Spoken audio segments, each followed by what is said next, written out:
Hi everyone, it's me, Andrea from Andy's Corner, and I'm so glad you joined me today because today is our last letter from the North Pole.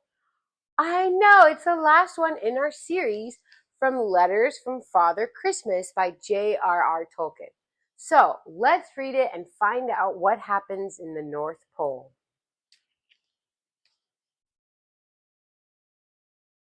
There's the envelope. Ooh, and there's some drawings for us. Looks like North Polar Bear is sleeping. 1937. I am Ilbereth. Remember the elf from our last letter? When the polar bear fell asleep in the bathtub and the water was leaking through the ceiling onto the presents? It's that same elf. I have written to you before. Shall I tell you about my pictures? Polar bear and Valkatuka and Paksu are always lazy after Christmas, or rather after the St. Stephen's Day party.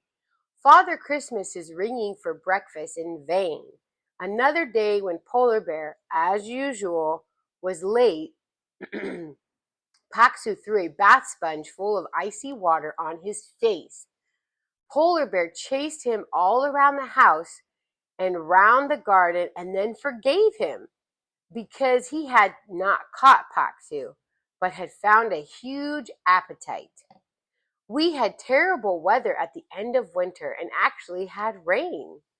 We had a glorious bonfire and fireworks to celebrate the coming of winter and the beginning of real preparations.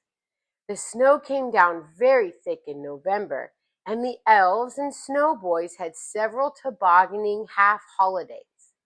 The polar bear cubs were not good at it.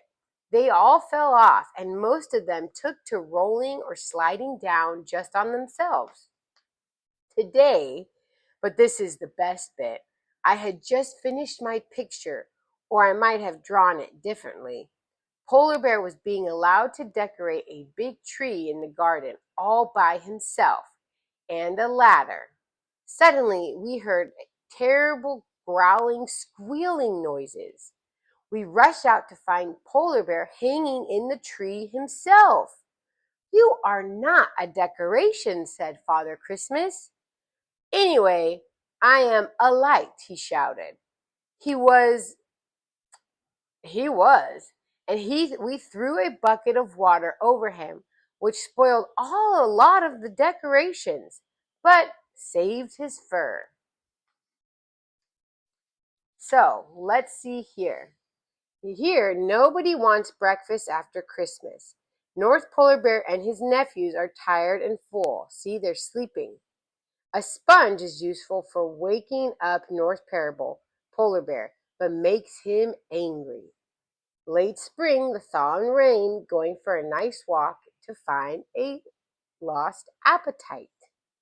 Here, the midsummer, a great hole appears in the ice. Seals come out, and North Polar Bear takes a boating. Beginning to think of next Christmas. Ilbereth getting orders from Father Christmas. Celebrating the coming of winter, a bonfire party and fireworks. So that was a letter that we just read.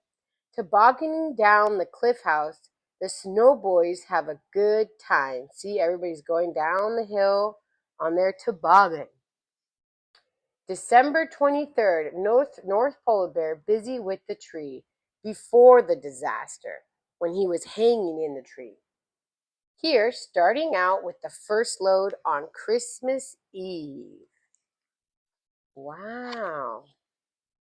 The last letter.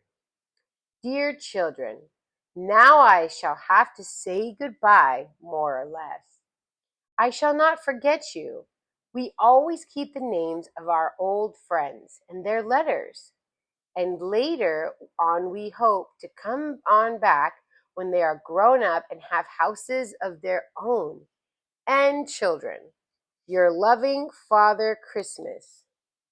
Merry Christmas. Wow, look at that. That's the world. That's the moon. Maybe that's Jupiter or Venus because it's red.